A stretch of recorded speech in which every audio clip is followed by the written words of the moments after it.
इस वक्त मेरे साथ मौजूद हैं अपराजिता सारंगी, उस प्रतिनिधिमंडल का हिस्सा जो दुनिया के तमाम देशों में जा रही है। अपराजिता जी, आप लोगों को जो है ब्रीफ भी किया गया है सरकार के द्वारा, विदेश सचिव के द्वारा। सबसे पहले किन देशों में जाने का तय किया गया और क्यों? यूनाइटेड नेशन सिक्योरिटी काउंसिल के जितने भी मेंबर्स हैं देश, वहाँ जा रहे हैं। इसके अलावा वो 5 देश जो आगामी दिनों में मेंबर होने जा रहे हैं, वहाँ हम जा रहे हैं। और इसके अलावा जो देश बहुत महत्वपूर्ण हैं, जिनकी बात को अंतर्जातीय स्तर पर बहुत गुरुत्व दिया जाता है, उन देशों में भी हम जा रहे हैं। तो कुल मिलाकर करीबन 25 देशों से अधिक देशों में हम जा रहे हैं। और बड़ी बात है कि जैसा कि आप जानते हैं 59 लोग हैं, जिनमें करीबन 51 सांसद हैं।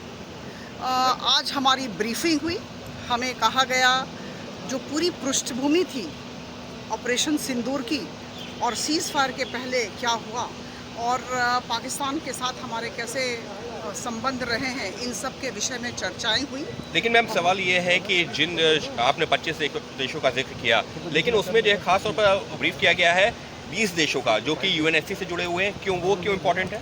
नहीं, देखिए ऐसा है कि 15 देश यूएनएससी के मेंबर्स हैं और 5 देश हैं वो जो यूएनएससी के मेंबर होने जा रहे हैं। तो जब ऐसा है कि आज से 17 महीनों तक पाकिस्तान यूएनएससी का मेंबर रहेगा, तो जब सिक्योरिटी काउंसिल की मीटिंग होगी तो उस हॉल में निश्चित तौर पर मैं कह दूं कि भारत को प्रवेश नहीं मिलेगा। तो वहाँ किस तरह की नैरेटिव, किस तरह की वार्ता रखी जा रही है पाकिस्तान के द्वारा, हम अवगत नहीं रहेंगे। तो इसलिए हमने होमवर्क पहले कर लिया और वो जितने तमाम देश हैं उनको हम लोगों ने अपनी जो नैरेटिव है, अपनी जो वार्ता है, अपना जो स्टैंड है और जो वस्तु स्थिति है, उससे हमें अवगत कराना है कि उन्हें उनके मन में किसी तरह की भ्रामक परिस्थिति पैदा पाकिस्तान न कर सके। मैम, इसके साथ में इंडस वाटर ट्रीटी को लेकर भी जो है चर्चा हुई है। दुनिया भर के सामने कैसे पक्ष रखेंगे? देखिए, 1960 की यह संधि है और इसे केप्ट इन अबेयंस रखा गया है और एक ही अभिव्यक्ति भारत की रही है कि इसे केप्ट इन अबेयंस रखा गया क्योंकि आतंकवाद का प्रमोशन लगातार पाकिस्तान करता रहा है।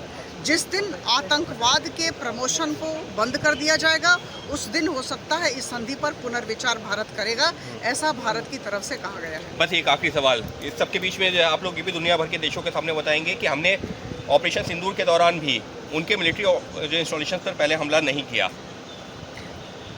वो बहुत ही मैं कहूँगी दायित्व बोध के साथ, प्रिसीजन के साथ, परिपक्वता के साथ हम लोगों ने ऑपरेशन सिंदूर किया और जितने भी आक्रमण किए गए वो 9 एयर बेसेस पर किए गए। 100 से ज़्यादा आतंकवादियों को मार गिराया गया भारत के द्वारा।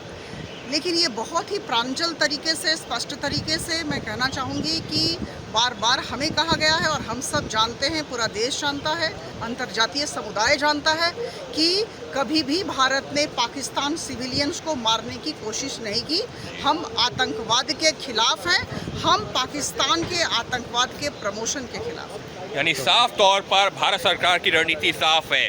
जो सबसे महत्वपूर्ण चीज़ जिन देशों में जाने की बात हो रही है, ये वो देश हैं जो कि यूनाइटेड नेशन सिक्योरिटी काउंसिल का हिस्सा है। 25 देशों में जाने की बात है, जिसमें से 15 देश अभी मौजूदा वक्त में हिस्सा हैं, 5 देश आने वाले दिनों में हिस्सा होंगे। और भारत सरकार की रणनीति साफ है कि आने वाले दिनों में अगर यूनाइटेड नेशन सिक्योरिटी काउंसिल की कोई बैठक हो जहां पर पाकिस्तान मौजूद रहेगा, तो कम से कम जो तमाम देश जो उस दौरान जो है वहाँ पर मौजूद रहें, उनके सामने स्थिति साफ होनी चाहिए। और ये भारत की एक बड़ी रणनीति है जिसके तहत उन देशों में जा रहे हैं ये तमाम प्रतिनिधि और वहाँ जाकर के भारत के पक्ष को उन तमाम देशों के सामने साफ करेंगे। Ankit Gupta, ABP News, Delhi.